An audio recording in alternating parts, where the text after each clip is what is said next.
ceramah motivasi kita pada hari ini akan dikongsikan oleh doktor yang sangat hebat. Semoga perkongsian doktor pada hari ini memberikan motivasi positif kepada kita semua. Sebelum itu, cikgu nak ingatkan peringatan kepada pelajar dan juga guru. Pastikan sudah mendaftar kehadiran. So kalau tengok link sudah diberikan di ruangan komen. Pastikan anda mengisi kehadiran. Izinkan saya berkongsi sedikit biodata penceramah dan doktor kita pada hari ini. Nama beliau adalah Dr. Muhammad Yusri Musa. Berasal dari kampung Padang Lumat, Gua Cempedak, orang Kedah. Memulakan pendidikan di Sekolah Kebangsaan Padang Lumat, Yan Kedah. Seterusnya di Sekolah Alam Shah, Kuala Lumpur. Kini Sekolah Sultan Alam Shah, Putrajaya. Melanjutkan pelajaran dalam bidang perubatan di Universiti Sains Malaysia, USM. Meneruskan dengan sarjana perubatan di USM pada tahun 2010 dan menerima anugerah Karl Stoss selaku pelajar terbaik peperiksaan akhir Majlis Gabungan USM, UM dan juga UKM. Beliau memegang jawatan rasmi sebagai Ketua Kluster Sains Onkologi dan Radiologi pada tahun 2010 hingga 2012. Doktor juga telah menjadi Timbalan Pengarah Perkhidmatan Klinikal daripada tahun 2013 hingga tahun 2018. Terkini, minat dan kepakaran lebih tertumpu kepada rawatan kanser lidah dengan teknik brachytherapy dan merupakan satu-satunya pusat rawatan di Malaysia yang boleh merawat pesakit kanser lidah dengan kaedah ini dan diiktiraf Akademi Brachytherapy Antarabangsa Elekta di Netherlands sebagai pusat pertama di Asia Tenggara yang melakukan kaedah ini. Beliau juga sangat aktif dalam aktiviti kemasyarakatan. Jadi tanpa melengahkan masa, saya terus menjemput Dr. Muhammad Yusri Musa untuk menyampaikan ceramah motivasi kita pada hari ini. Dipersilakan Dr. Terima kasih Cik Ridwan. Bismillahirrahmanirrahim. Assalamualaikum warahmatullahi wabarakatuh dan salam sejahtera. Boleh dengar suara saya ya? Jelas ya? Okey, pertama sekali saya mengucapkan salam sejahtera. Assalamualaikum yang berusaha Puan Rosaliza binti Kamaluddin, Pengetua Kolej Tingkatan 6 Desa Mahkota Kuala Lumpur. Khususnya Cikgu Fazliah Makno, kaunselor yang menjadi rakan kontak untuk program ini. Juga kaunselor Puan Josephine. Khususnya guru-guru kanan, ketua-ketua jabatan dan seluruh guru-guru Kolej Tingkatan 6 Desa Mahkota dan pastinya yang paling penting sekali yang menjadi tumpuan saya pada petang ini adalah anak-anak pelajar-pelajar Kolej Tingkatan 6 Desa Mahkota.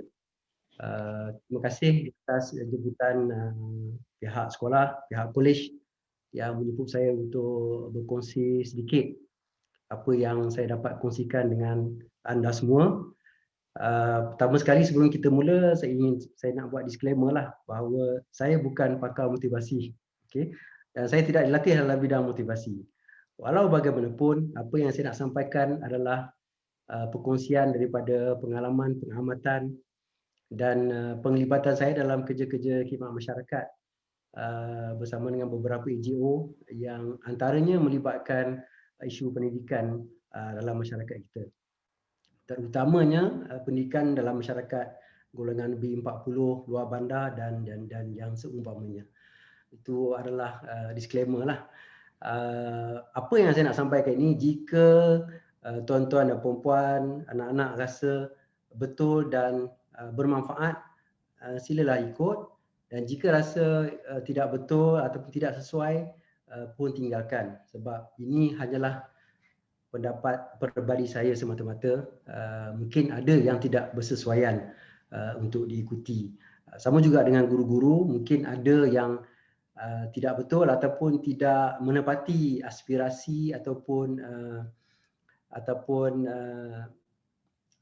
apa kita kata konten yang dia nak dikendaki oleh pihak kolej, boleh tolong bantu maklumkan kepada para pelajar.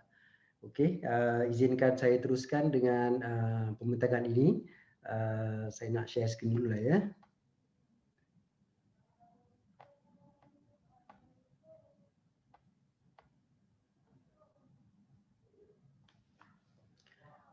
Okey, boleh nampak ke Cikgu Ridwan? Boleh nampak saya punya PowerPoint? Boleh nampak. Boleh Boleh. Okey, baik. Oh, kenapa ada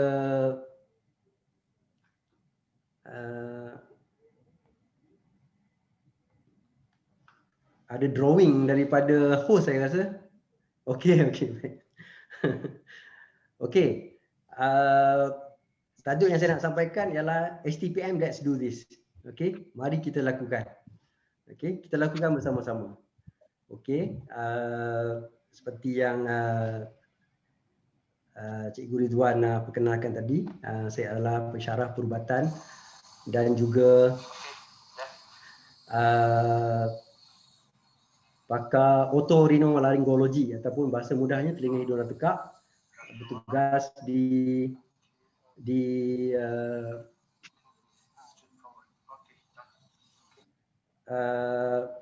ada saya punya skrin ni ada drawing daripada somebody. Mungkin kena jangan pegang hold annotate punya key. Kalau klik dekat annotate punya key, dia akan jadi nampak ke conteng-conteng pada skrin tu? Cikgu Ridwan? Ya, pelajar tolong ya. Pelajar. Sekejap, saya tak pasti kenapa. Jangan sentuh cursor tu, pelajar. Okey, saya dah jumpa butang dia. Okey. Okey, ada disable annotation tadi. So sepatutnya dah tak boleh lah. Okey, tak apa. Selingan. Okey. Sambung balik, saya bertugas sebagai pensyarah di USM dan pada masa yang sama saya juga adalah pakar otorinolaryngologi. So saya buat kerja sebagai pensyarah dan pernah menjawat jawatan sebagai pentadbir selama 5 tahun lebih.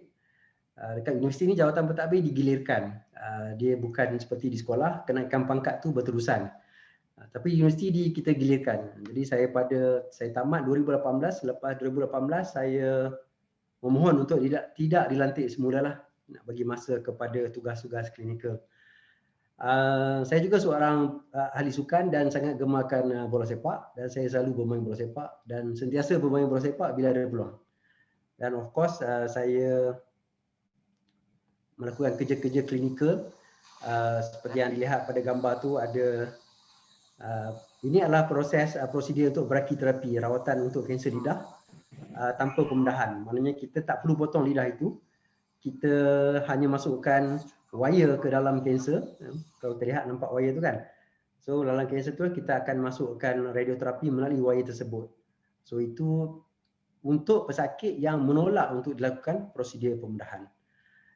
Sekurang-kurangnya kita bagi pilihan kepada pesakit yang tidak mahu dipotong lidah. Sebab ada juga pesakit kanser yang mereka tak sanggup untuk dipotong lidah mereka disebabkan kanser. Okey. Ini tempat saya bertugas. Saya punya PTJ dikenali sebagai Institut Perubatan dan Pergigian Termaju, terletak di kampus USM Bertam Kepala Batas Pulau Pinang. Bukan di kampus induk, di kampus di kawasan yang lain, di kawasan Tanah Besar Semenanjung di Kepala Batas. So boleh lawati ataupun layari di website tersebut di www.amdiusm.my untuk lihatlah apa aktiviti yang kita buat di sana. Okey. Izinkan saya terangkan sedikit tentang brachiterapi yang tadi Cikgu dah sebut dalam berita saya. Brachiterapi ni adalah teknik yang agak baru untuk kanser lidah dan buat masa sekarang kita belum ada tempat lain di seluruh negara, malah di seluruh Asia Tenggara belum ada tempat yang boleh melakukan brachiterapi untuk kanser lidah. teknik berakiterapi boleh dilakukan untuk kanser lain seperti kanser pangkal rahim, tapi dan boleh dilakukan di banyak tempat termasuk di Kuala Lumpur. Tapi untuk kanser lidah dia IPPT USM sahaja yang boleh kita laksanakan, dan kita ada satu pasukan yang lengkap lah untuk buat prosedur ni. Dan kalau anda lihat di 3 orang ini, saya ni adalah Dr. Gokula, pakar onkologi, pakar kanser, doktor perubatan, dan yang ni adalah ahli fizik. Beliau memiliki PhD dalam bidang fizik. Jadi maknanya tidak perlu menjadi doktor. Jadi ahli fizik pun boleh membantu dalam perawatan pesakit. Mungkin ada yang nak menilai kejayaan nanti selepas STPM, jika sangat meminati fizik, boleh mengambil bidang fizik dan melanjutkan sarjana fizik perubatan. Anda boleh bertugas di hospital-hospital untuk membantu perawatan sakit, terutama yang melibatkan alatan-alatan yang mengandungi radiasi. Okay. So itulah sedikit tentang kerja saya dan diri saya. So saya difahamkan Kolej Tingkatan 6 Desa Mahkota ni yang terbaik di Kuala Lumpur, betul ke? Saya difahamkanlah memang sentiasa berada di kedudukan yang terbaik di Kuala Lumpur dalam keputusan STPM.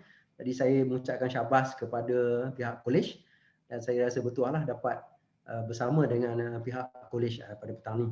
Dan saya rasa inilah barisan guru-guru yang saya rasa ramai lah untuk kolej, dan saya rasa anda semua telah menjalankan tugas yang baik sehingga ke hari ini untuk membantu meningkatkan mutu pendidikan, terutamanya untuk peringkat STPM. Okey, saya nampak Menteri Pelajaran yang baru pun dah pun melawat. Jadi biasanya betul lah. Biasanya Menteri akan melawat sekolah ni 2 sekolah.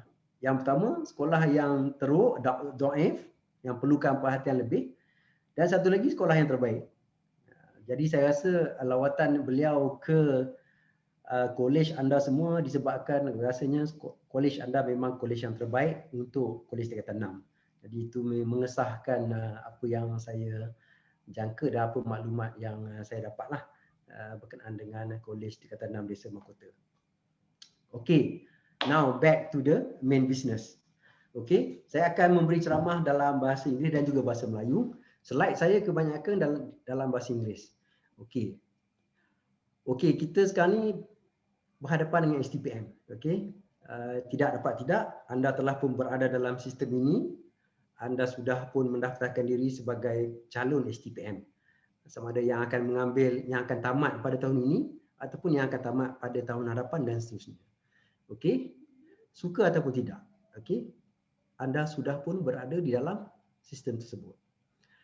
Suka ataupun tidak, cara yang terbaik untuk menamatkan, the best way to finish an unpleasant task is to get started and to get it done, cross the finishing line.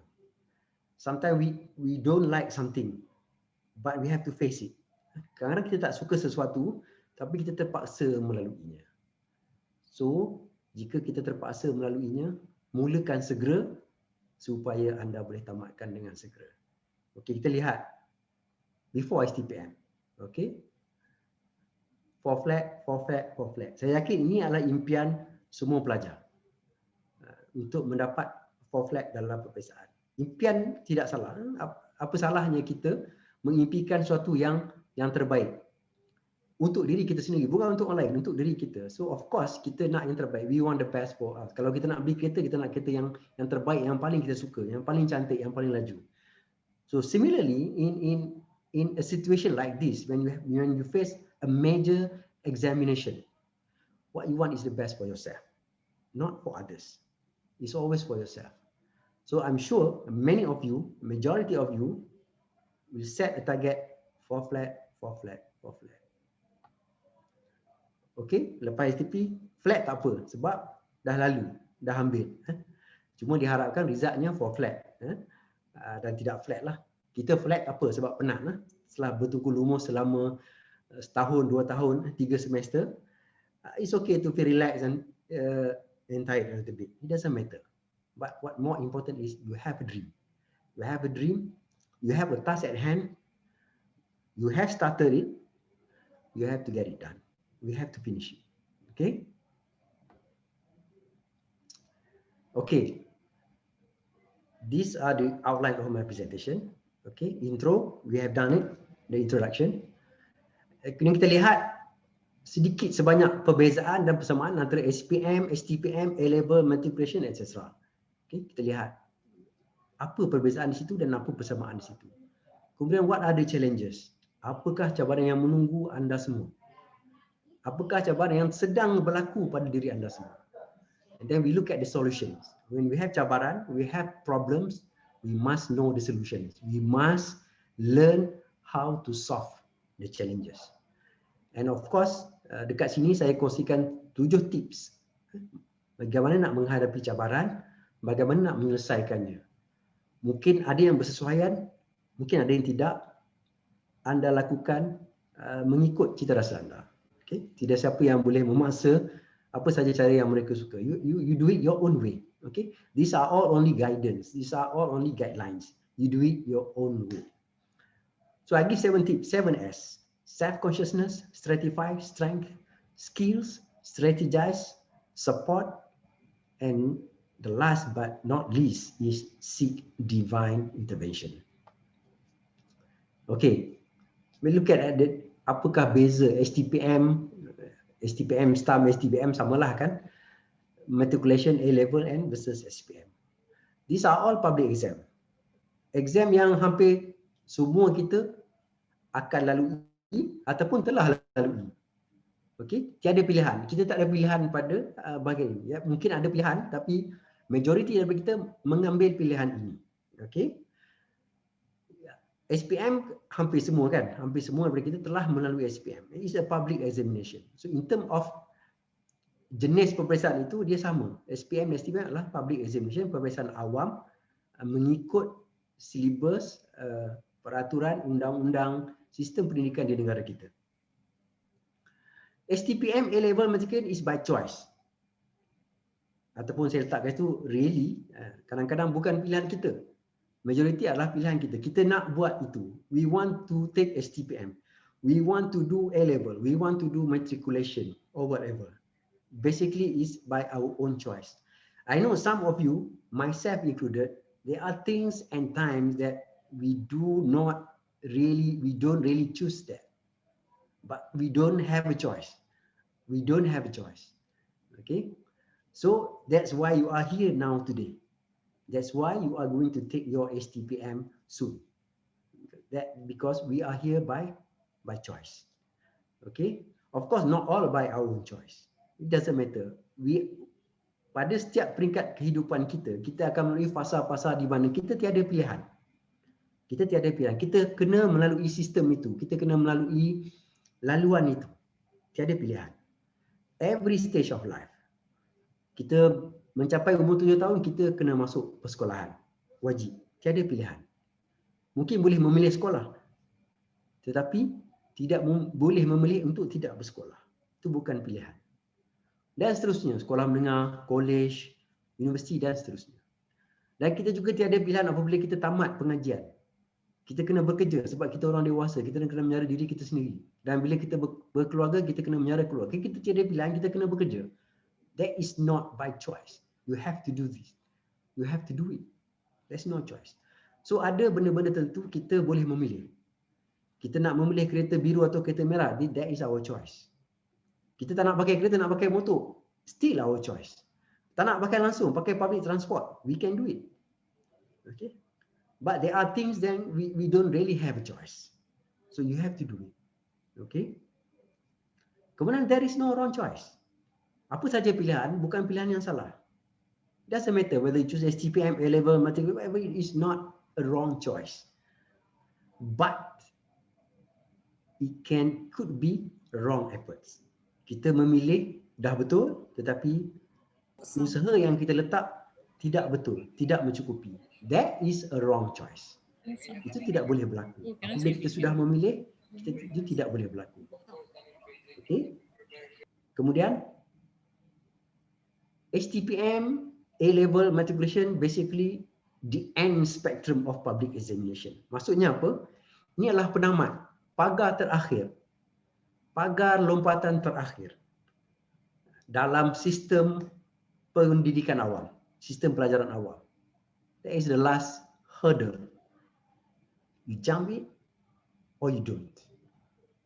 But it is the last order. You choose now to jump. So you have to jump. You must jump as high as possible so that you pass the gate and move into the next phase of our life. You cannot start here. You cannot start here forever. So, as I said, you are here now. Let's do this. Let's jump past this final gate forever. Lepas kita lompat, kita tinggalkan saja. Saya dah lupakan SPM, saya dah lupakan matrikulasi. Dah tak berguna lagi dah. Okay? Ada look forward, move on. Kata orang move on. Okay? Your turn now is to take STPM, jump it, and move on, and leave it behind. Okay? So, STPM, you have chosen the path. Anda sudah memilih laluan ini. Anda telah memilih laluan ini. Dan anda juga patut bersyukur kerana anda berada di antara tempat yang terbaik untuk memilih laluan ini. Okay? Kolej anda adalah kolej yang terbaik. So, there is practically no turning back. Okay? Sudah hampir kepada penghujung, so there is no turning back. Okay? And the end is very near. Just get it done, my dear children. Okay? Just get it done. And do it as best as you can. Because after this, you're not coming back. Okay? Dan saya menanti-nanti anda semua untuk berada di USM. Okay? Saya pasti some of you want to go into USM. Okay? These are my photograph with my PhD student, PhD graduate. Mereka sudah pun ada PhD dan bergelar doktor sekarang. Kedua-duanya adalah saintis dalam bidang perubatan molecular medicine. Okay. Cabaran. What are the challenges? Okay. Pendidikan hadapi pelbagai cabaran semasa pandemik. Of course, everywhere, anywhere, semua orang menghadapi cabaran. I know you have challenges. I have challenges. Your teachers have challenges to teach. You have challenges to learn. So memang difficult. Okay. Kemudian kita lihat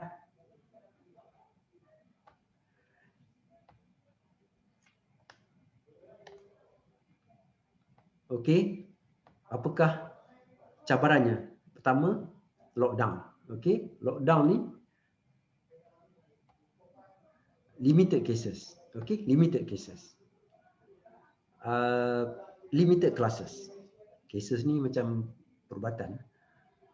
Kelas kita terjejas. Okay. Kemudian ada challenges lagi. Bila berlaku lockdown, ada sebahagian parents hilang pendapatan. Saya harapkan parents anda tiada yang hilang pendapatan, tapi ada parents yang hilang pendapatan.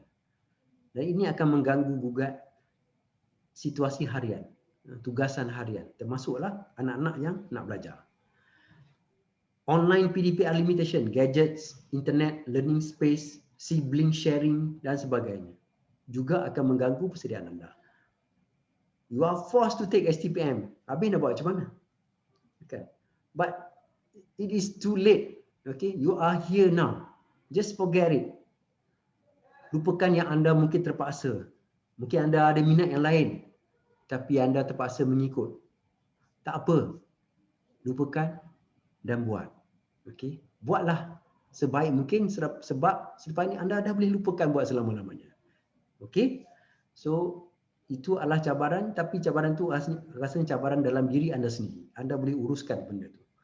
Tapi nombor 1, nombor 2, nombor 3 difficult because it beyond your control. Okay, it is beyond your control. Number 5, the risk of COVID infection. Kita juga takut dijangkiti. Setiap hari kita takut dijangkiti. Kan? Semalam 2 hari 3 hari lepas ada pelajar-pelajar yang balik ke asrama dah positif. Kena quarantine pula the whole asrama and so on and so forth. So it cause a lot of troubles. Dan kita sentiasa takut. My son is taking SPM this year. My first and second son both are taking SPM. Okay. The first one sebab last year tak buat lagi. The second one sebab tahun ni naik form 5. So always risk of infection is there. Pergi sekolah takut dapat infection. Tak pergi takut susah nak belajar. Number 6, the other routine psychosocial challenges. Okay, lack of interest. tekanan rakan-rakan, peer pressure, lifestyle challenges, social media influencers dan sebagainya. Kadang-kadang kita tengok social media ni influencers, kadang-kadang di influencer yang positif, okeylah. Kalau negatif, dia akan mengganggu kita.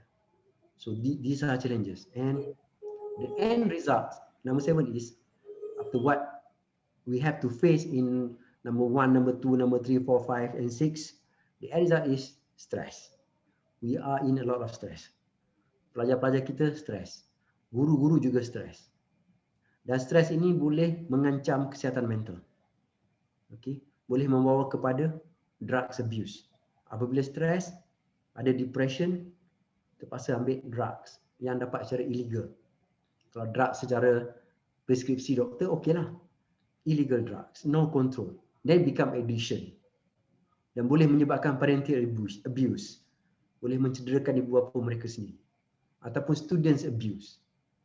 Kan? Ataupun mungkin abuse guru sebab stres, marah dengan guru. Ataupun guru marah dengan pelajar. So those are the things that boleh berlaku disebabkan the challenges yang saya senaraikan. Mungkin ada challenges yang lain, tapi ini yang saya dapat yang paling banyak, yang paling common berlaku. Dan juga boleh menyebabkan bullying. Bully pelajar sama pelajar. Bully guru sama guru pun mungkin boleh berlaku. Kan? So ini antara perkara-perkara yang menjadi cabaran kita pada masa sekarang.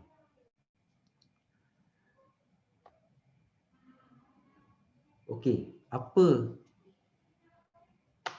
challenges lagi? Inilah kawan-kawan kita ni yang tak ambil STP ni. Kan? Pressure kita. Adik-beradik pun ada pressure kita. Muka macam ni nak ambil STP. Kan? Bukan nak menyokong, melemahkan semangat. Jam. Kita dah kena macam ni jam. Kan? Tiap hari jumpa member yang tak STP, apalah kau lah. So, kan, dah ramai orang yang tak STP kan, ramai yang dah tak belajar. So, ada pencabaran ni setiap hari. Ini lagi teruk. Kan? Kau ni confirm fail lah. Belajar sia-sia je. Okay? So, benda-benda suara-suara jahat macam ni sentiasa akan berlegar lah. Ini bukan kat STP aja, SPM pun sama. Nanti masuk universiti pun sama je. Kan? Saya dulu medical school 5 years. Other courses 4 years. Kan? Semua dah habis, dah kerja dah. Kita masih student lagi kan. Kena kutuk dengan kawan. Apalah kau ni. Orang dah kerja lah, dah ada kereta, dah nak kahwin dan sebagainya. Oh, stres tu. Kan? Kita masih jadi student lah. Masih jadi student. So, these are the things that will always be around you. Forever. STP, cara STP. Bila masuk universiti, cara masuk universiti. Bila dah grad, cara grad. Kan? Nak cari kerja pula. Apalah kau ni tak kerja-kerja lagi. Apalah kau ni keluar universiti kerja ni. Dah kerja. Apalah kau ni tak kahwin-kahwin lagi. It will never end. These bad voices will never end. But you can choose just to ignore. Okay? You can choose to ignore. Okay, what are the solutions? Apa solution yang kita ada? 7S. Okay? 7S. Ikut sukalah 7S ke, 3 ke, 5 ke, 5A ke, 5C ke apa, ikut suka you all. As long as you have solutions. You find your own solution. Okay? This is just guidance. Number 1, self-conscious. Kita akan cerita satu-satu, saya akan cerita satu-satu apa yang dimaksudkan dengan setiap daripada solution ini. Nombor 2, stratify. Nombor 3, strength. Nombor 4, skills. Nombor 5, strategize ataupun strategi. Nombor 6, support. Dan yang terakhirnya, berdoalah sebanyak-banyaknya. Doa itu perlu. Tak kiralah agama apa pun, doalah kepada Tuhan. Minta tolong. Okay? Okay, let's go one by one. Okay, self-consciousness, mindset, tekad. Pada masa sekarang, saya harapkan anda semua tak ada masalah lagi dengan self-consciousness. Anda sudah aware, anda sudah sedar, anda sudah faham. You all have realized that this is my battle. STPM is my battle. I am already in the battle. I have to fight. You cannot run away. If you don't fight, you run away, you die. Okay? So, set minda, siap-siap. It doesn't matter who you are. Kau tengok gambar cermin tu, kucing je. Tapi bila dia tengok cermin, dia rasa dia senior. It doesn't matter. This is the mindset that you need to have to go into battle. Whatever battle. You are going to face a lot of battles in your life. STPM is only one of them. Ada banyak lagi. Ada yang mungkin lebih hebat lagi daripada ini. So, set your mind. Tanamkan tekad.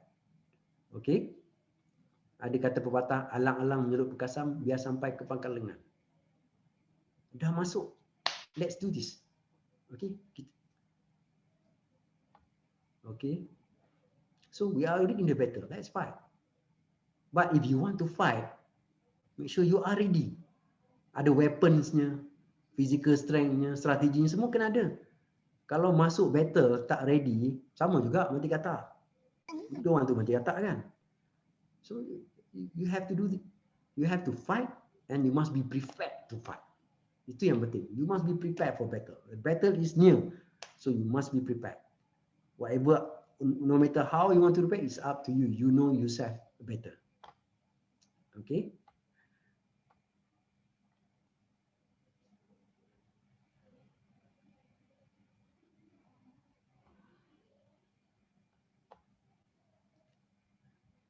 Okey, ini kalau mungkin ada cikgu-cikgu lama yang mungkin sebaya dengan saya, kalau suka rock mungkin pernah dengar lagu ni lah. Ini lirik dia, bukan lagu dia, lirik dia. Lirik pada lagu tersebut. Itu kat sini, no more wasted years, no more wasted tears. Tiada lagi tahun masa yang sia-sia, tiada lagi tangisan yang sia-sia. Life's too short to cry, long enough to try. Hidup ni terlalu pendek untuk menangis, untuk merungut, untuk bersedih, untuk mengeluh. It's too short for that. Tapi ada masa yang cukup untuk mencuba. So saya kadang-kadang bila saya down, saya pun pernah down juga. Biasalah, kita manusia. Sekali-sekala bila down itu, kadang-kadang dengar lagu ni dapat semangat balik. Life's too short to cry, long enough to try. So you must try. You must try. Okay? Macam kita nak naik gunung lah. Saya suka naik gunung juga dulu-dulu waktu universiti. Perit nak naik gunung ni. Tak percaya nanti try lah. Siapa yang pernah naik gunung tahan tahulah. Tapi bila sampai enjoy, happy, seronok, bangga, seronok gila, puas hati, nak naik lagi, semua ada. Tengah jalan tu perit. Seksa jiwa, nak balik, menyesal naik dan sebagainya. Ada yang injured dan sebagainya. So, macam tu lah kita dalam kehidupan ni, macam tu lah. Banyak cabaran, perit nak laluinya. You are facing one of the biggest obstacle in life, which is a major public examination. But you have to struggle, you have to fight, and you have to go on, you have to try, and you have to take it as much as you can. Okay? Because there are many more battles that you're going to face. There is no time to cry. Okay? Ini Mount Kinabalu, Gunung Kinabalu. Kinabalu sebenarnya lebih enjoy daripada tahan, sebab dia pendek. Tapi dia sangat sejuk dan juga mencabar. So inilah analoginya apabila kita, mungkin yang pernah mendaki gunung, mendaki bukit pun mungkin tahulah. Hiking dekat KL kan, ada banyak bukit yang hiking. Akan tahulah dia punya penat tu, tapi bila sampai tu dia punya kepuasan tu tak terkira. So these are the things that you can take as an example. Okay? Again, remember, life's too short to cry, long enough to try. Okay, nombor 2, stratify. Stratify ni apa makna dia? Menyusun, mengelaskan, arrangement, classification. Okay, you look at the subjects. Okay, look at the subject. Apa subjek yang anda ambil? Apa jurusan yang anda ambil? What is your weakness? What is your strength? How is the exam format? Okay, sebahagiannya saya difahamkan dah dibuat. Ada presentation, kertas kerja dan sebagainya. Kerja khusus dan sebagainya dah dibuat. Masa, apa masa yang ada? Masa untuk yang final exam ni, final sem ni mungkin tak banyak masa yang ada. Ada sebulan 2 je lagi. Reference methods. Apakah sumber rujukan? Apa kaedah rujukan yang ada? Study methods. Facility yang ada. Sekarang anda dah bersekolah semula. So apa yang ada di sekolah? Library, komputer, internet dan sebagainya. Okay? And then apa future interest, apa planning anda pada masa depan. So kelaskan ini dan rancang strategi berdasarkan apa yang perkelasan yang telah anda buat. Sorry.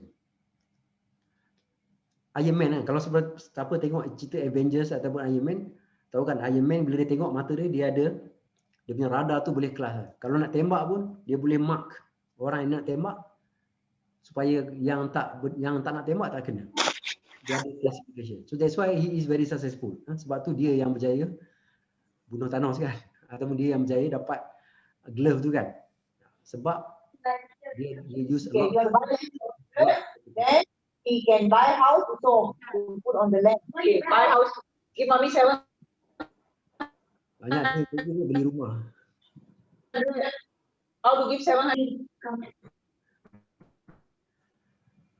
Okay. What you? Which is? Ladies, whatever. This is not how this land out. Where's the land? This is a house, honey. Oh, okay. You must buy it. Now you want to make a house. Bos kena cari siapa yang tak mic, tak mute tu dan mute. Wan Baoji, can you unmute your mic? Okay, thank you. Thank you, Puan Josephine. Okay, strength, kekuatan. Apa kekuatan yang anda ada? Find your strength. Okay, know your strength. Use your strength. For sure, you have some strength. I'm sure you have some strength. Okay, you already have gone through our system daripada tingkatan 1 sampai tingkatan 6. You dah masih boleh I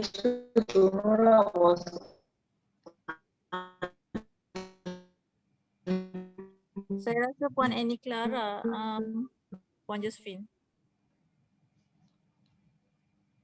Tak apa, host boleh pergi cari scroll all the list tu, pergi mute kat situ. Host boleh mutekan orang lain. Okay, so strength. Okay, know your strength. I'm sure you have some strength. You have passed many public examination daripada UPSR sampai dah nak habis STPM pun. So I'm sure you have strength. Bukan senang nak melepasi satu perjalanan yang panjang, yang jauh. And you are still here, intact, healthy. So I'm sure you have strength. Find your strength. Use your strength accordingly. Okay? Kalau kita tengok gambar orang main basketball ni, ini gambar saya sebenarnya. Saya juga main basketball. I'm quite good in basketball. So kalau kita tengok saya dengan yang baju merah tu, jauh lebih tinggi. Okay, jauh lebih tinggi. Kalau saya berdiri, for sure saya dekat bahu dia je. He has longer arm, better height, bigger physique, stronger legs. But I know my strength. I can jump higher than him. So I jump higher. So sama juga dalam situasi anda. Use your strength wisely. Okay, that's why tangan saya jauh lebih tinggi daripada tangan dia. I score this layout. So itulah, tidak bermakna kita mesti ada kelebihan, kita mesti ada kekuatan. Okey, di sini kalau lihat gambar ni, kalau secara fizikalnya memang nampak saya jauh lebih kecil dan jauh lebih lemah, jauh lebih kurus. But it doesn't matter to me. It doesn't matter to me because I can jump higher. I will jump higher. I always jump higher than anybody who tries to block me. Okay, so get that mindset. Get that mindset. Skills. Okay. Bye. Tengok gambar ni kan, what new skill required during self quarantine. Itu dah skill dia tiup teko dan keluar kat cawan. Okay. I'm sure you have skill. Sama ada you are fast reader, you read very fast and you memorize very fast. Or you have good memory, baca sekali ingat sampai mati. Okay. Or you good writer, you write fast, you can arrange very well. Dan apa saja yang you tulis mudah dikeluarkan semula semasa exam. Or you know how to make good graphics, infographics. Or you can draw. Some people they draw. Or you are good at discussion. 3-4 people, sit down together, have a study group and a discussion. Oh, you good at talking. You're talking to yourself. Ada kawan saya yang bila baca buku teks, dia bercakap sesama sendiri. Sometimes sampai berbahas-bahas. Itu kaedah dia suka, itu kekuatan, itu kemahiran dia. So use whatever skill that you have. Kadang-kadang you are a fast reader tapi you malas baca, rugilah. Okay? Sangat rugilah. You are a fast reader and you memorize fast, but you don't want to read. You don't read. That's a shame. Sangat merugikan. Jika anda gunakan skill tu, you will be good in the exam. So get your skills right and use your skills. I'm sure all of you have some skills. Okay.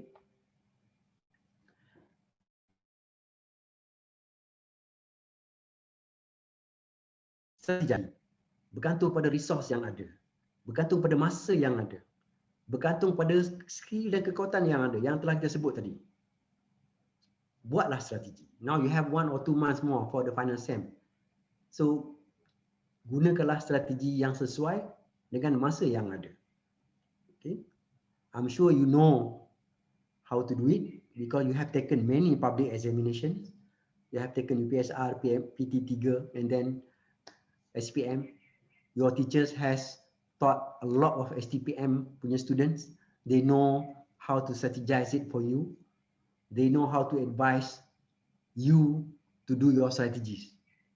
So make sure you have some strategies. We are going into the battle, mesti ada strategi. Kan? Masuk perang tak ada strategi, habislah, bungkuslah. Kan?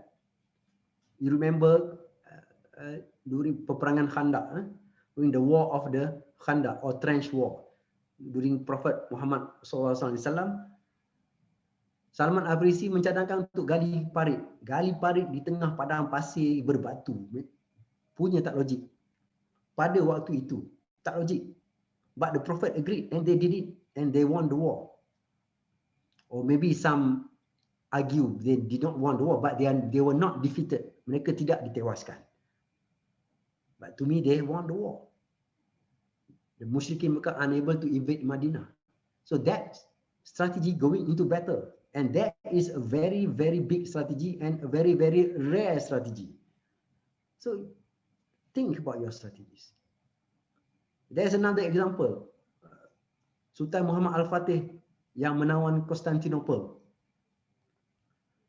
Setelah berkali-kali menyerang dengan armada laut, tidak berjaya melepasi pertahanan Rom. Apa dia buat? Dia shortcut lalu ikut bukit.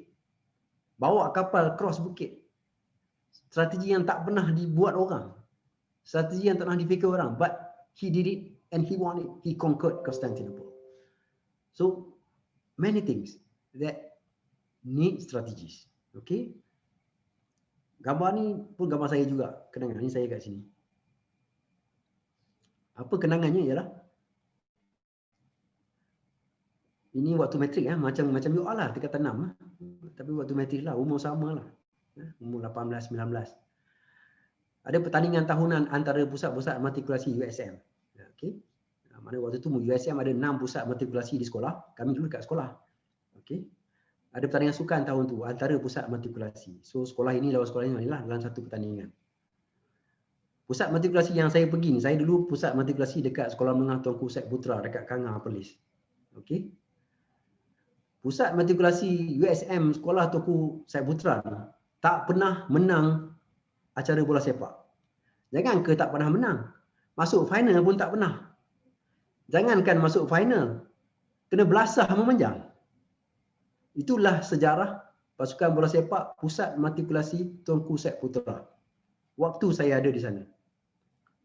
So apabila saya kumpulkan player dan start buat latihan, saya cakap kepada guru penasihat matrikulasi, nama dia Cikgu Halim, saya ingat lagi. Dia mengajar biologi.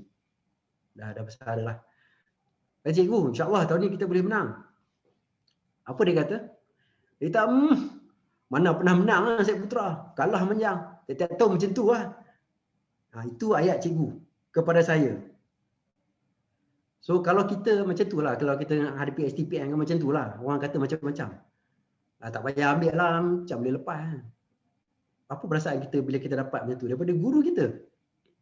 Dia kata, dia tak tahu semua kata macam tu nak menang, tapi tak pernah menang. Masuk final pun tak pernah. Saya dengar, saya terbakar kat dalam ni. I say, I will prove you wrong. I will prove you wrong. You never meet anyone like me before. I have played football many games. Saya jarang tewas. Sebab apa saya jarang tewas? Every time I go into battle, I wanted to win. At whatever cost. I don't like on the losing side. Strategi yang sama je. Training, skill, strength, apa semua tu. So kita cikgu, saya akan buktikan cikgu salah. And this is the proof.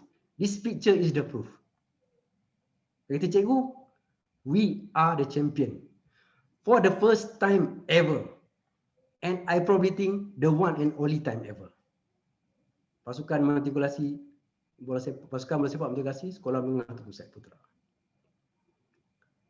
Sebab I'm not a quitter. I'm a winner. I will fight. Okay, I will fight to the end. Sebelum main, jangan surrender lagi. So pada malam terakhir matrikulasi di sana, cikgu ni menangis. Dia kata dia berbangga dengan pasukan bola sepak. Seumur hidup dia di sekolah tu, tak pernah tim main final. Tak pernah tim dia main dekat final. Apatah lagi menang. We won the trophy for him. Why? You don't quit. Okay? Apa saja negatif yang melanda, you don't quit. You fight. Of course, you fight with some strategies lah. Okay? Tak boleh fight membuta tuli. You choose the right players. Put them in the correct position. Train. Friendlies. Fitness. Semua tu kena buat. Saya main bola lama. Sejak sekolah rendah saya main bola. Kadang-kadang bila kita main bola ni, pergi time sekolah kan, main bola, keluar awal. Tak payah pergi kelas. Balik awal. Ataupun tak pergi sekolah langsung kan. So, orang banyak main bola sebab tak nak pergi kelas. Kan? Betul tak cikgu kan? Boleh keluar awal.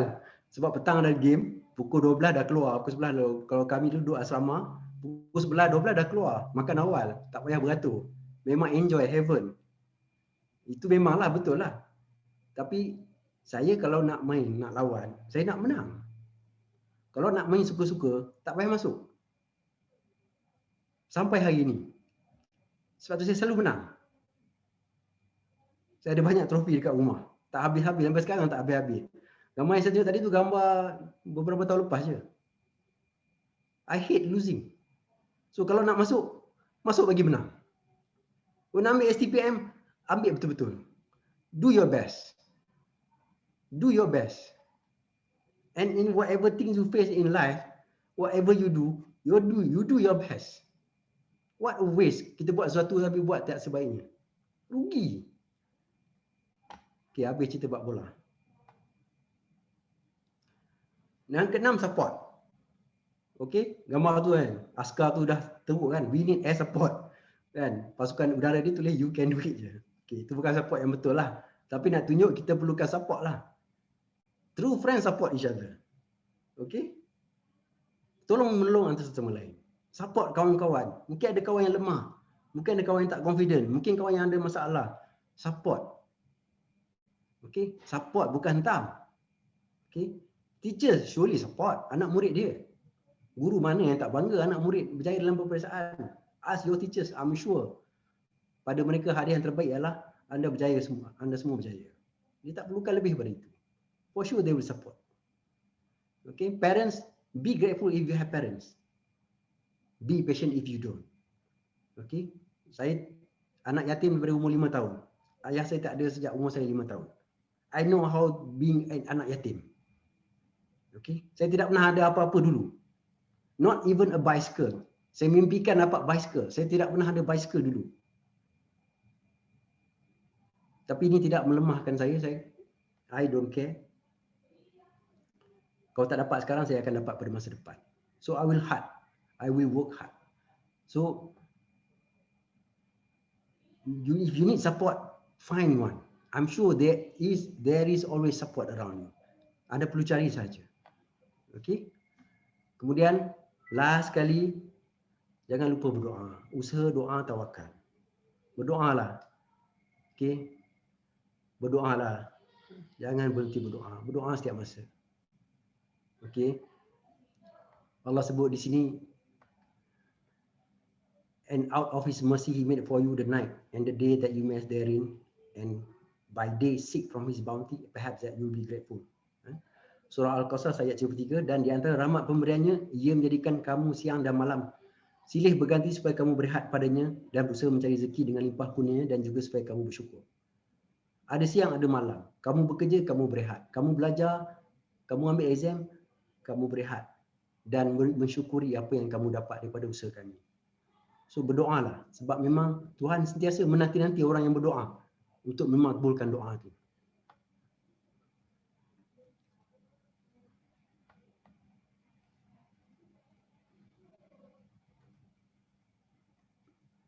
Okey. Saya takut jika ada tekanan dan sebagainya tanpa sokongan, ataupun anda tidak mencari sokongan, anda tidak mencari pertolongan, takut tekanan-tekanan ini akan menjadi masalah kesihatan mental yang serius. So macam kita sekarang ni dalam bidang, kalau tengok 7 sebab genetics, family, ada konflik. Kadang-kadang kita ada konflik dalam keluarga. Saya pernah melalui konflik dalam keluarga. Menghadapi cabaran, kurang keyakinan diri, kurang kemahiran. Dan bersedih, mungkin putus cinta dan sebagainya. Ataupun dah cuba gagal. Study kuat-kuat, keluar result tak bagus juga. Kan? So rasa macam hopeless. So jangan. Kemudian mungkin masalah sosioekonomi, keuangan, kemiskinan, tiada, tak cukup alat, tak cukup gadget, tak cukup data internet dan sebagainya. So kita sentiasa menghadapi cabaran, kita sentiasa berada dalam lingkungan cabaran ini. So berhati-hati. Kalau untuk guru mungkin boleh lihatlah gejala-gejala suicide, perubahan kepada tingkah laku, behavioral change, failure in relationship, ada hubungan yang gagal, okay? Not interested in attending classes, hinting of going far away, nak pergi jauh, tak nak mudah upset apa ya? Mudah jatuh hati, mudah jauh hati. Dan mendengar kepada musik-musik yang pelik-pelik. Biasa dengar dangdut, tiba-tiba dengar heavy metal. Okey, masalah juga tu. Okey. Perubahan biologi, tak tidur ataupun terlalu banyak tidur, tak lalu makan dan sebagainya. Dan dah tak perlu penampilan fizikal. So jika ada pelajar-pelajar kita yang ada tanda ini, cepat ambil tindakan. Cepat rujuk kepada kaunselor, cepat berjumpa kaunselor. Apa jika kita sendiri yang rasa kita ada masalah ni, cepat jumpa supaya dapat diatasi masalah. Okey. Satu hadis yang berkaitan dengan support tadi, satu hadis Rasulullah SAW, dia kata kalau kita nak cari kawan yang bagus, dia macam cari antara kawan penjual minyak wangi dengan tukang besi lah. Kalau penjual minyak wangi, kalau kita duduk dekat, bau wangi. Kadang-kadang bau tu melekat dekat badan kita. Itulah kawan yang bagus. Kalau tukang besi ni panas, duduk dekat dia panas, kadang-kadang besi itu mercik dan melompat kena pakaian kita, kena kulit kita, boleh mencederakan, boleh terbakar pakaian. So itulah perbezaan antara kawan yang bagus dengan kawan yang tidak bagus. So untuk support, carilah kawan yang bagus. Dan jika anda ingin menjadi kawan yang bagus, supportlah kawan-kawan. Supportlah kawan-kawan. Dan masalah mental health, membawa kepada suicide ini bukan benda yang jarang lagi dah. Agak, kalau ikut kajian ni daripada National Mobility Survey, 17% memang merancang untuk melakukan bunuh diri. Bunuh diri ni yang satu masalah mental yang ekstrim yang paling jauh lah. 17%, tapi yang kat bawah ni yang spektrum yang lebih ringan, stres dan sebagainya, for sure lebih banyak daripada 17%. So kita kena berhati-hatilah. USM baru ni pun ada kes bunuh diri kan. Itu pelajar universiti. Doktor pelatih pun. Jadi kena berhati-hatilah dengan masalah. Jangan ambil mudah dengan masalah stres. Jangan ambil mudah. Okey, saya kongsikan sikit apa dia healthy dan habis dah ni, healthy lifestyle dan stress management, sebab benda ni kita semua stres sekarang kan. Nak ambil exam mestilah stres. Saya dulu pun stres juga. Kan? Itu normal. Perasaan stres apabila menghadapi sesuatu jabatan itu normal. Apa yang penting adalah bagaimana kita nak mengawal stres tu. Okey. So ini saya kongsikan sedikit pengurusan stres. Kita mesti ada physical activity exercise. Sebab exercise ni dia memberi hormon-hormon tertentu yang memberi kita rasa tenang ataupun rasa happy untuk mengawal stres. So jangan abaikan aktiviti fizikal. Exercise ni bukan bermakna kena bersukan, berjogging sebagainya, tidak perlu. Anda hanya perlu berjalan, berkebun sebagainya, atau kalau yang dekat dengan rumah, college dekat dengan rumah, jalan kaki, pergi balik, itu semua adalah exercise. Apa saja yang mengeluarkan peluang ataupun physical activity, exercise. Rumah 3 tingkat, tak naik lift, naik tangga, itu juga exercise. So anda pastikan ada physical activity kalau boleh setiap hari. Kemudian makan dengan cara yang betul, makan makanan yang betul. Okay? Elakkan junk food, too much sugar, complex carbohydrate, makanan-makanan yang diawet, yang diproses, cuba elakkan. Makan makanan yang fresh.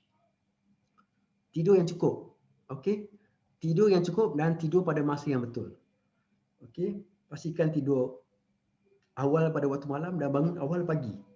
Jangan malam-malam tak tidur, tak boleh. Ni dah nak ambil exam, anda tak boleh lagi tak tidur malam study dan tidur siang.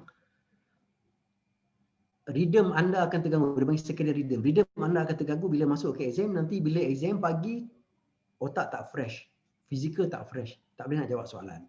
So sekarang ni dah kena buat waktu tidur yang betul. Bangun awal pagi supaya bila exam bangun awal pagi fresh. Okey.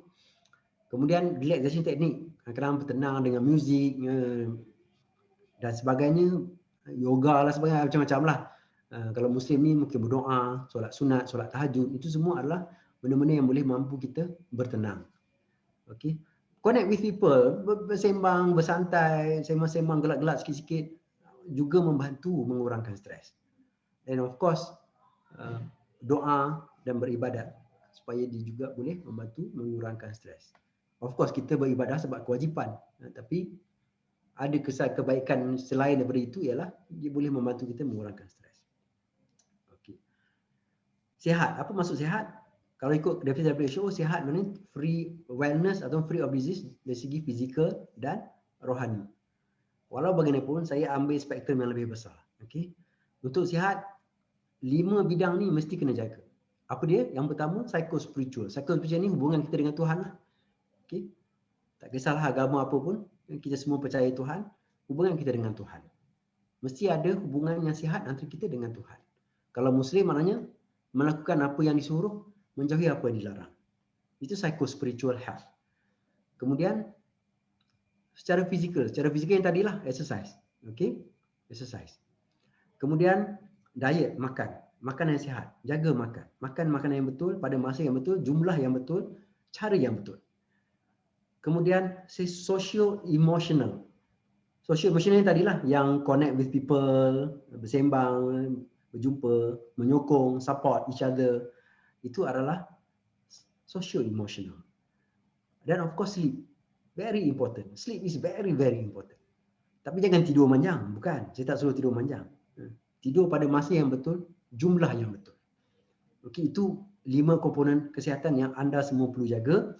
Bukan untuk ambil STP je selama-lamanya, forever. Cikgu-cikgu juga dengar ni. Okey. Jaga 5 ciri, 5 perkara, 5 komponen ni. Okey, kita dah menghampiri refleksi. Okey, saya nak kongsikan sedikit.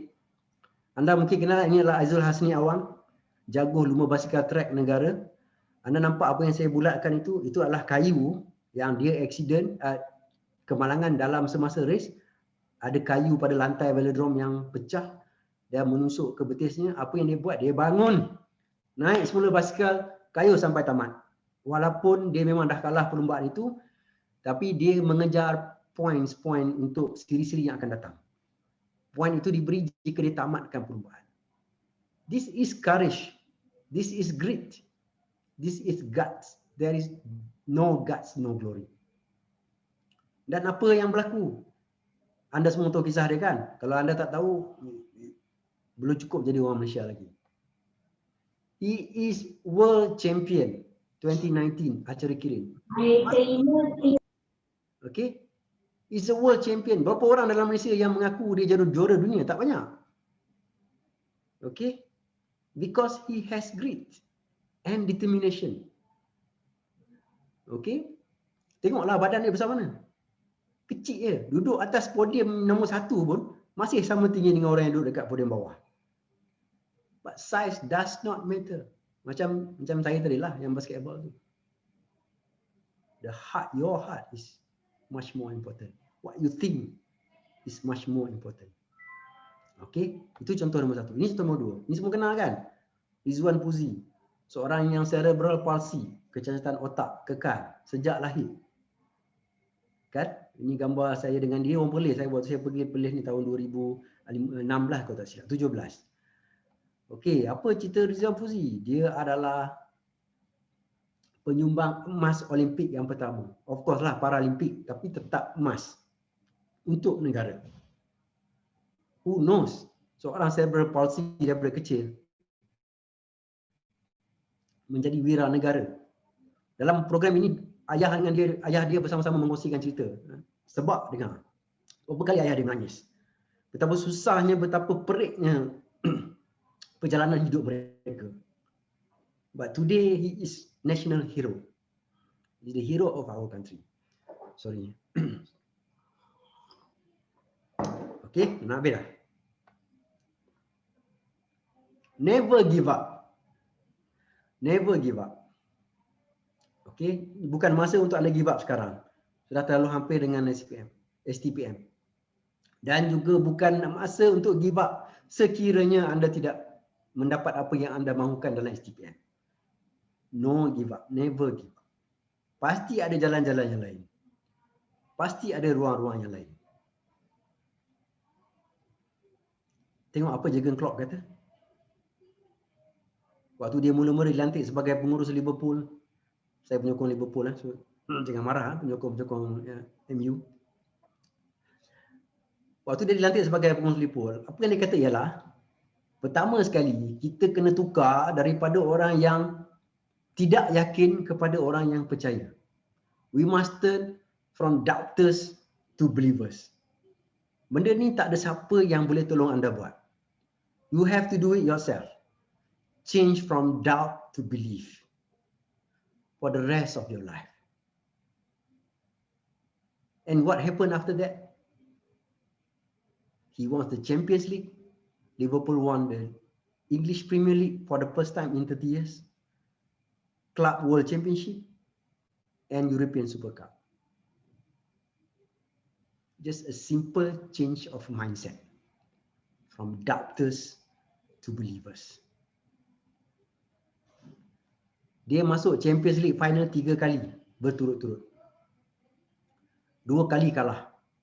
Kali ketiga kalah. 3 kali berturut-turut dia masuk final, dia kalah. Kali keempat dia menang. So do you think he is a quitter? No, he don't quit. He fight. Akan ada masa anda akan menang. Akan ada masa anda akan jadi juara. Akan ada masa anda akan berjaya. Okay? Ini sajalah tunjuk gambar sebagai penyokong Liverpool, duduk kat Liverpool. Okay.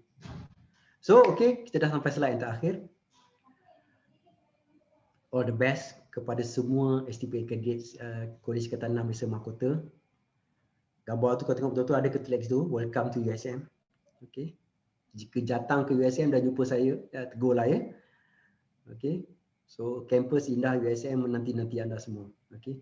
Sekiranya anda tidak ke universiti pun, saya pasti akan ada jalan-jalan lain, laluan-laluan lain yang akan lebih bermakna dan lebih berjaya untuk anda. Kenapa? Kerana anda telah melalui STPM. Pemeriksaan awam ni, of course lah, antaranya ialah untuk ke peringkat seterusnya. Tetapi ini adalah pendidikan. Pendidikan mengajar kita berfikir. Pendidikan memberi kita ilmu yang mungkin digunakan pada hari-hari yang lain. Pada masa-masa yang lain. Pendidikan memberi kita kematangan. Itu sebenarnya falsafah pendidikan yang sebenar. Jadi anda melalui STPM bukan sia-sia. For whatever your result will be is, I hope excellent results. But I am realistic person also. I'm sure your teachers is realistic as well. Whatever your result is, it doesn't determine who you are. Pasti ada kebaikan dan pengajaran daripada tempoh pembelajaran yang lama sejak darjah 1 hingga tingkatan 6. Pasti ada sesuatu yang anda perolehi di situ. Dan pasti berguna pada masa-masa dan tempat-tempat yang lain. Kalau bukan untuk masuk universiti, pasti ada kebaikan pada bidang-bidang yang lain. But you have to change your mindset. Kalau sini tak berubah, tak ada exam pun macam tu juga. Exam senang pun macam tu juga.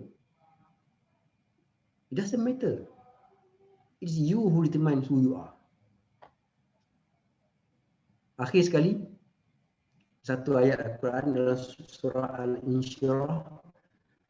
With every hardship there is ease. With every hardship there is ease. Ini surahnya semua orang pandai ni, yang Muslim lah. Fa inna ma'al usri yusra, inna ma'al usri yusra. Sesungguhnya setiap kesusahan itu ada kesenangan. Dan sesungguhnya setiap kesusahan itu ada kesenangan. Allah ulang 2 kali. Tak banyak tempat dalam Al-Quran Allah ulang 2 kali benda yang sama. Maknanya apa? Maknanya benda itu sangat betul. Benda itu sangat-sangat betul. So jangan risau jika anda susah ataupun menghadapi usaha, kerana pasti ada kesenangan. Pokoknya berusaha. Pokoknya ubah mindset. So saya rasa itu je lah kot. Saya rasa dah habis dah.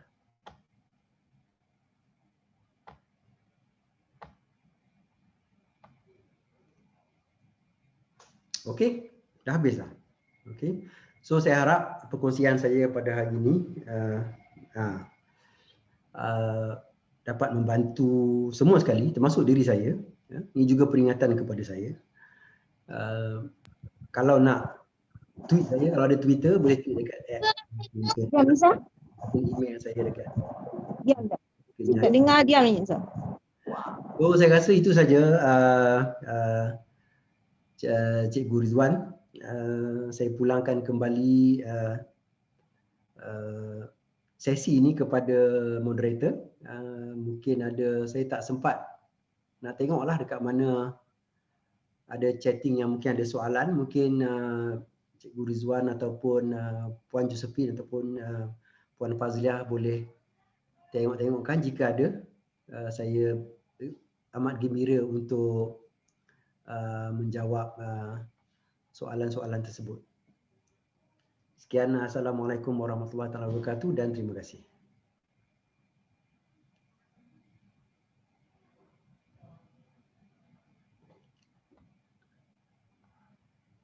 Cikgu Rizwan tak on mikrofon ke?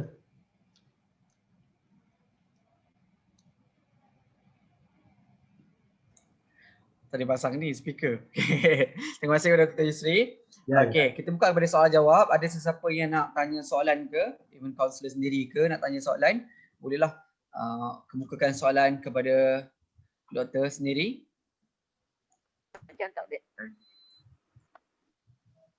dekat chat ada ke soalan? Saya tengah scroll, kalau ada Chat tak ada. okey, tak apa. Kadang-kadang dia orang segan nak tanya. Sebab ramai semua satu sekolah ada, dengan cikgu sekali ada. Saya terkejut juga bila Cikgu Fazliah bagi tahu kata semua sekali guru kena hadir. Alamak, takutnya saya. Doktor. Ya, ya. Apa yang menyebabkan doktor nak pilih kerjaya jadi apa, medical doctor? Oh, soalan yang menarik sebab caranya pun menarik. Dia begini, waktu saya di sekolah, saya kat sekolah sama penuh kan, sekolah jantan, budak lelaki semua. Kita orang kat sana semua nak jadi engineer je. Okey. Career talk pun banyak yang datang engineer-engineer, senior-senior yang dah pun bekerja dengan syarikat-syarikat besar, Petronas, Shell dan sebagainya. Jadi waktu saya nak jadi engineer. Okey. Kemudian tidak ada rezeki, SPM saya tidak cukup bagus untuk keluar negara untuk buat engineering bersama dengan rakan-rakan yang lain. 70% keluar negara buat engineering related courses. Saya ada beberapa kerak lah yang tertinggal. Jadi saya bukanlah pandai sangat lah untuk makluman semua. Beberapa kerak yang tertinggal dalam negara. Jadi saya pun pilihan pertama, pilihan kedua adalah di luar negara, pilihan ketiga adalah USM. Jadi saya hanya layak untuk masuk ke pilihan ketiga iaitu USM. Sebab tu di USM di matrikulasi pun masih nak buat engineering. Kecuali pada hari terakhir semasa menghantar borang untuk memilih khusus. Saya rasa macam nak letak perubatan. Secara insting, saya pun tak pasti kenapa. Tiba-tiba berubah. Mungkin sebab saya rasa subjek-subjek fizik dan maths tu saya tak berapa pandai lah. Saya rasa lah salah satu. Bukan rasa lah, memang betul confirm. Saya tak pandai maths dan fizik berbanding dengan history ataupun biology. So medical ni tak banyak fizik, tak banyak maths. Memang tak ada maths lah. Maths macam sekolah rendah aja. So itu antara faktor yang menyebabkan, tapi minat tu waktu tu memang tak ada. Memang insting sahaja. Secara insting sahaja dan dibantu oleh macam saya sebut tadi stratification. Bahawa performance saya dalam subjek berkaitan matematik tak berapa bagus. That's why saya buat medicine. Itu antara, dan itulah saya kata kadang-kadang apa yang kita impikan, contohnya macam yang saya memang kecewa selepas SPM. Sebab rakan-rakan semua pergi ke overseas buat engineering. Saya tak dapat. Very a few, mana majority dapat. Minority macam saya tak dapat. So memang saya kecewa, frust. Memang frust lah. Kalau orang, you all tahu lah kan, kita semua pernah ambil result exam. Memang saya frust. Memang kecewa, depressed pun adalah sikit-sikit. Tapi nak buat macam mana? Tapi itulah kadang-kadang apa yang kita fikirkan baik untuk kita, Allah lebih tahu apa yang lebih baik untuk kita. Pada hari ini, saya bersyukur. Saya bersyukur sebab tak pergi buat engineering. Saya gembira jadi doktor, happy, very happy. Okay? Saya sangat enjoy life being a doctor. Whatever negatif, apa penat dan sebagainya ni, saya gembira every single second of it. Saya enjoy every second of it. Sebab tu saya tak try buat kerja. Sebab datang kerja macam datang enjoy. Happy. Happy with passions. Of course ada cabaran lah. Sakit mati dan sebagainya. Ada. Tapi saya gembira dengan kerja ini. Itu yang saya kata tadi, kadang-kadang kita tak tahu apa yang terbaik untuk kita. Itulah cerita sikit beban apa yang pengalaman saya kenapa saya memilih medicine. Kat belakang saya tu Dr. Farish. Dr. Farish ni waktu muda lagi. Doktor, Ya. yang kejaya perubatan ni adalah satu perjalanan yang sukar, ya, bukan senang. Mana doktor dapat support ataupun satu kekuatan untuk habiskan perjalanan tu? Di mana doktor dapatkan strength, kekuatan dan support dalam tempoh yang masa yang panjang dan sukar? Betul, itu soalan yang penting. Soalan ni bukan saja untuk perubatan, actually untuk semua kursus bidang pengajian. Setiap bidang pengajian ada cabarannya tersendiri. Saya kurang bersetuju jika orang menyatakan from academic point of view, actually passing medicine is not difficult. Tidak susah pada saya lah. Pada saya. Apa yang penting ialah bagaimana pelajar menyesuaikan diri dengan kursus tersebut. Ada pelajar yang nak buat engineering tapi cara dia, strategi dia, kemahiran dia, kekuatan dia tak kena langsung dengan engineering. Sama juga dengan medicine. Apa yang saya rasa ialah ciri-ciri yang ada tu lebih sesuai untuk buat medicine. Itu yang pertama. Yang kedua, saya seorang yang mungkin extrovert lah. Sentiasa bergaul. Dan yang ketiga, saya actually 7S tadi tu sangat berguna sebab sewaktu di tahun pertama, kebanyakan pelajar perubatan gagal tahun pertama. Sebab perbezaan pembelajaran selepas zaman persekolahan ataupun STPM ataupun matrikulasi, dia sangat berbeza. Sangat berbeza. Okey. Mungkin ada yang English tak berpower sikit, akan struggle sebab buku teks semua dalam English. Classes all in English. So pada masa tahun 1, pelajar perlu buat penyesuaian. Ada sebahagian mampu buat penyesuaian, ada sebahagian tidak mampu. Sebab tu golongan yang paling banyak gagal perubatan adalah pada tahun pertama. So ramai sebahagian daripada kawan-kawan, saya ingat dalam 10% keluar daripada tahun pertama. sebab gagal peperiksaan dan gagal dengan teruk. Dan mereka ni orang yang pandai, SPM straight A's, matric A's, A, B, nothing. Tapi mereka gagal kerana tidak boleh menyesuaikan. So the ability to see what is in front of you, analyze, stratify, strategize is important for any courses. Sebab tu ada doktor yang walaupun dia graduate tapi dia mungkin tak berapa enjoy jadi doktor. Asyik nak complain je. Sikit-sikit EL, emergency leave. Okay? Sebab dia tak sesuai dengan doktor. Mungkin saya diilhamkan untuk ambil medicine sebab mungkin saya sesuai dengan bidang inilah. Nak jawab secara rumusan soalan tadi ialah keupayaan untuk menganalisa kursus tersebut, apa yang diperlukan dalam kursus tersebut penting supaya pelajar-pelajar boleh mengharungi kursus tersebut. Okay? Dan pelajar gagal perubatan ni bukan tahun pertama saja. Tahun 2 ada lagi gagal, tahun 3 ada lagi gagal, tahun 4 ada lagi, tahun 5 pun ada lagi. Saya ada kawan yang gagal selepas 7 tahun mengulang perubatan dan terpaksa keluar daripada kursus perubatan tanpa menjadi doktor. Saya ada kawan-kawan yang buat kepakaran selama 7 tahun maksimum, gagal pada peperiksaan akhir, tidak boleh mengulang dan tamat latihan tanpa menjadi doktor pakar setelah mengharungi latihan selama 7 tahun. Can you imagine? Tapi itulah kadang-kadang rezeki lah. Kita kadang-kadang apabila kita mengalami kegagalan, setiap orang akan melalui fasa kegagalan. Tapi kadang-kadang kita rupa-rupanya kegagalan itu disebabkan Allah dah tahu bahawa awak lebih bagus untuk benda yang lain dan aku akan bagi benda lain kepada kamu. Itulah yang berlaku semasa saya SPM dulu. Tapi of course lah, sebelum gagal buat dulu. Okey, nanti jangan STPM. Dr. Yusri dah kata kalau gagal ni jangan. Saya tak kata macam tu. Buat dulu, fight dulu, give your best. Okey, keputusan itu Allah yang tentukan. Okey, lepas tu baru boleh kata mungkin ada ruang yang lebih baik untuk kita. Okey, ya, saya harap saya menjawab soalan itu. Doktor. Ya. Okey, doktor, boleh dengar? Boleh je. Okey, saya Boleh. senior masa dah ni tapi saya nak tanya soalan. Okay, kalau kita tengok background doktor kan, anak yatim, datang dari keluarga yang susah. Tapi doktor boleh orang kata ikut the system kan dengan penuh semangat, bagus. Tapi kita tengok generasi sekarang kan, kalau kita tengok generasi sekarang ni keperluan tu kadang ada ataupun tak ada, tapi mereka tak boleh nak ikut flows the system tu. Itu antara kita tengok sekarang ni cabaran lah.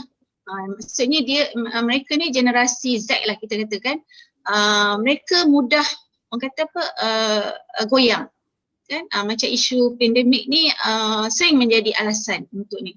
Jadi bagaimana kita macam saya as a counsellor, kita nak bagi orang kata apa satu tapak yang kukuh dalam diri mereka ni supaya mereka boleh terus berjuang sehinggalah mencapai impian untuk masa depan.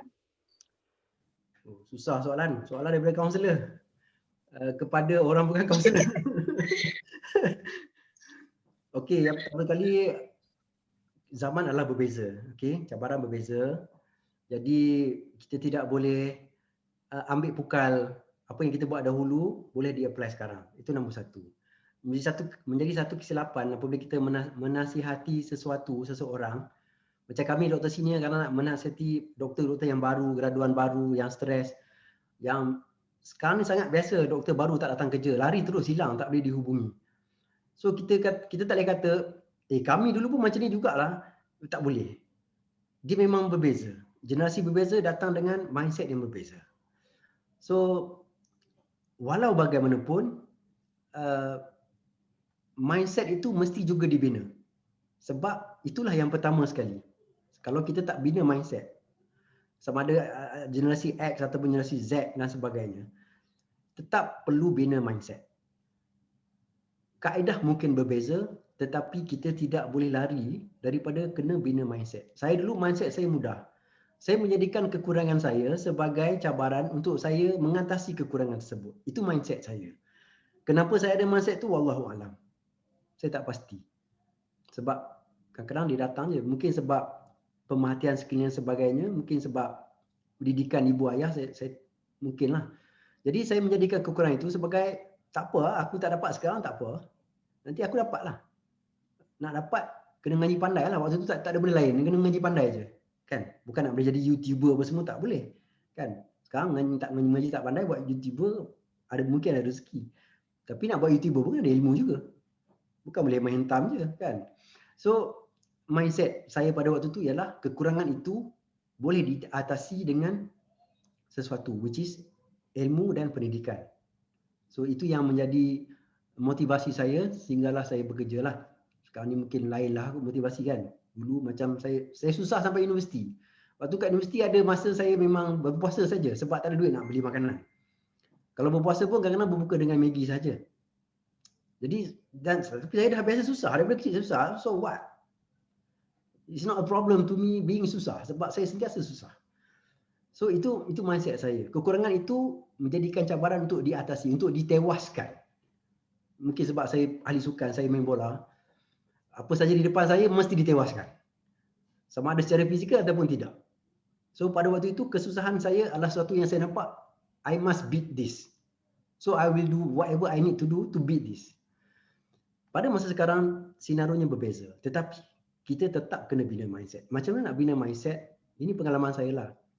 Pertama kita melalui perbualan, percakapan kita dengan dia. Kita kena cari satu positif vibes, VIBE, Melayu dia apa? Satu titik positif yang ada pada mereka. Mesti ada satu. There must be one positive vibe. You have to find this. Macam mana cara-cara berbeza-beza. Orang ni masalah ni, orang ni masalah ni, orang ni masalah ni. Jadi dia lain positive vibe dia, kita hanya dapat tu dengan cara berbicara. Saya pasti Cikgu Fazliah, kaunselor lebih mahir daripada saya untuk mencari positive vibe, titik positif kepada setiap individu. Once kita cari titik positif tu, kita gunakan titik itu untuk memangkinkan dia untuk membina mindset. Selepas dia ada mindset, selepas dia membina mindset, selebihnya hanyalah metodologi. Okey, kau macam ni, kau orang macam ni, kau minat macam ni, result kau macam ni, subjek kau macam ni, buat macam ni. Itu hanya metodologi. Masuk IPTA ambil course ni, itu tak, mungkin tak perlu masuk IPTA terus ke Kolej Kemahiran. Atau mungkin terus bekerja dengan kemahiran STP dia, it doesn't matter. Itu hanya metodologi. To create that positive vibe tu yang more important. So ini yang perlu sebab metodologi akan datang. Kalau positive vibe atau mindset ni tak ada, buatlah apa pun. Sebab tu dalam banyak-banyak program komuniti, bantu B40 sebagainya, bagi alat, bagi duit, bagi beras, tak jadi. Bagi alat dia jual. Kan memang saya selalu ikut program, bagi alat dia jual, bagi duit pula nanti parents, ayah pergi beli rokok, pergi berjudi, beli nombor ekor. So tak selesai. Because of this, the mindset. But to change mindset is the most difficult thing to do. So siapa-siapa yang jadi kaunselor, kita patut bersyukurlah mereka sanggup jadi kaunselor. Sebab bukan senang nak jadi kaunselor, especially to create that mindset, to grow the mindset. Sebab to grow the mindset, kena mencari satu titik positif dalam individu yang memang yang menonjolkan banyak titik negatif. It's not easy. Tapi itulah kerja kaunselor. So I'm sure you can do it. Dah lama-lama cakap dengan pelajar biasanya tahulah kat mana dia punya tu. So kita cuik kat situ. Cuik switch yang tu, insyaAllah kita akan mampu bina mindset. Bila mampu bina mindset, the rest is basically formality in terms of methodology. That one will come with some knowledge and skill which we can teach. The teachers can teach. Guru-guru boleh ajar, boleh pandukan. Tapi kalau tak ada mindset ni, jenuh lah. Doesn't matter anywhere. Dekat universiti ke, dekat college ke, dekat kampung ke, dekat bandar ke, sama je. That's why bantuan kita banyak metodologi, banyak methods, banyak metodologi, bukan mindset. Sebab tu banyak tak berjaya. Ada yang berjaya sebab dia membina mindset. Sebab tu dia berjaya.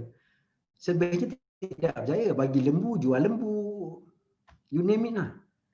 So itulah, find the positive vibe. Itu pengalaman saya lah. Cikgu mungkin ada cari cikgu sendiri, doesn't matter. Tapi itulah the urge, the naluri untuk aku nak buat ni, aku nak berjaya, itu dulu. Tak settle yang tu, jenuh lah, buatlah kelas siang malam. Kalau dapat yang tu, tak buat kelas apa dia cari kita. Itulah cikgu. Harap saya membantulah. Kalau tak membantu, tak lebih lah. Doktor, kita ada satu soalan daripada tekan. Mungkin boleh short answer Macam any advice to us to overcome our emotion to face STPM. Sebab ada setengah dari kami disebabkan selalu extend. So mood untuk hadap STPM tu hilang. Ada yang cakap apa nak jadi, jadilah asalkan STPM kami habis.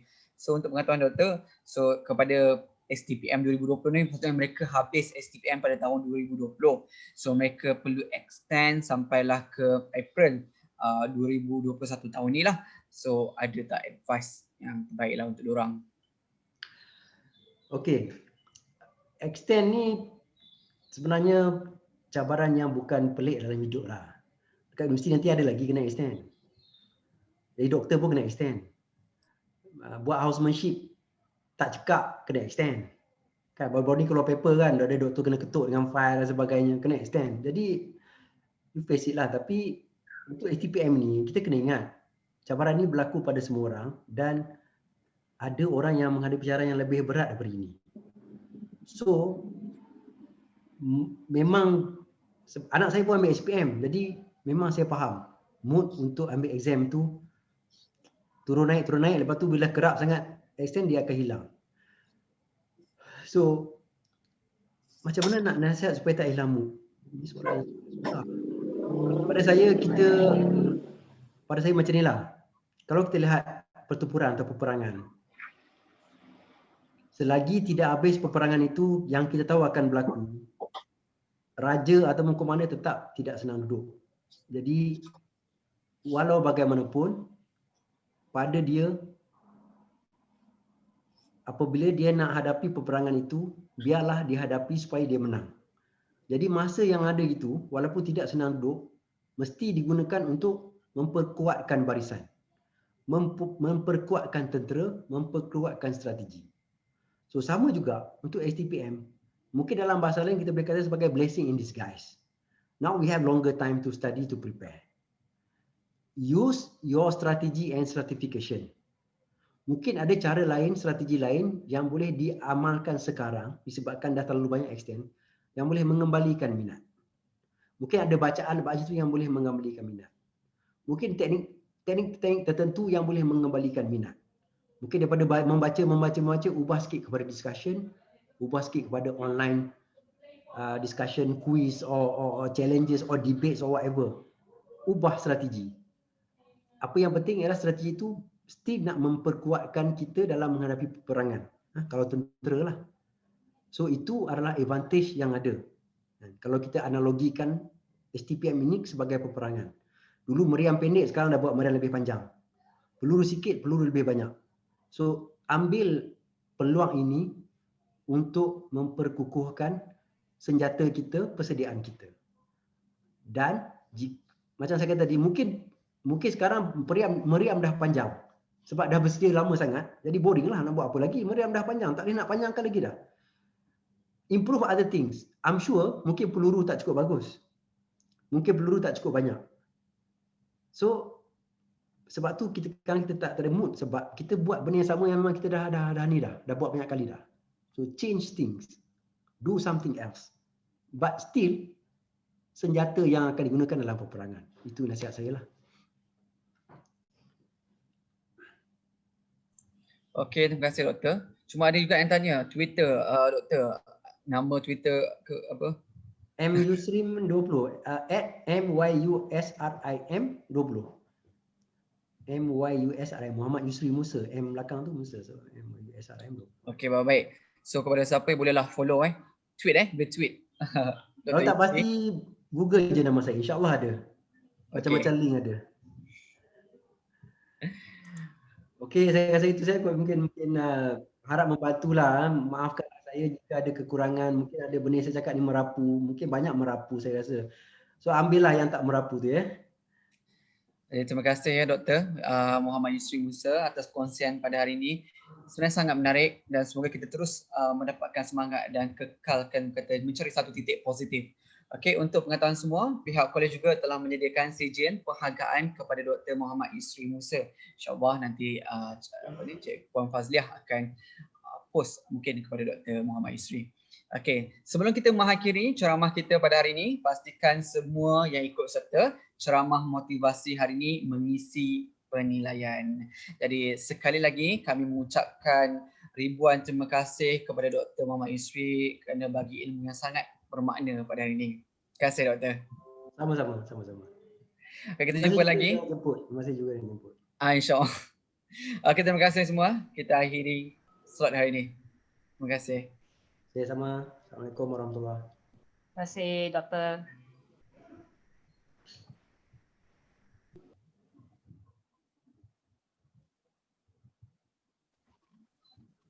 Okay, terima kasih Doktor.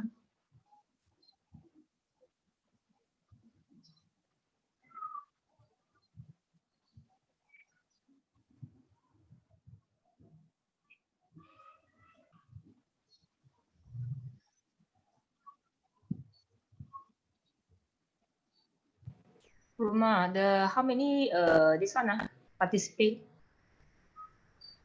The total berapa ramai? Semua masuk 360 eh? 360. 360. Ya. Tadilah yang tadi, sekarang dah kurang lah. Sekarang dah keluar lah. So Josephine, I can close end the session Okay. Yes, yeah. Thank you so much. Thank you. Okay, thank you. Cikgu Fazliah. Ya, dengar tak saya cakap? Dengar. Apa khabar? Sihat? Saya ni, ya. Sihat. Okay. Thank you, Terima kasih Rizwan. Boleh dengar tak? Boleh dengar Okay. Okay, Perumal, thank you Okay, bye. Okay, nanti saya akan contact lah untuk ni. Okay. Okay, thank you. Terima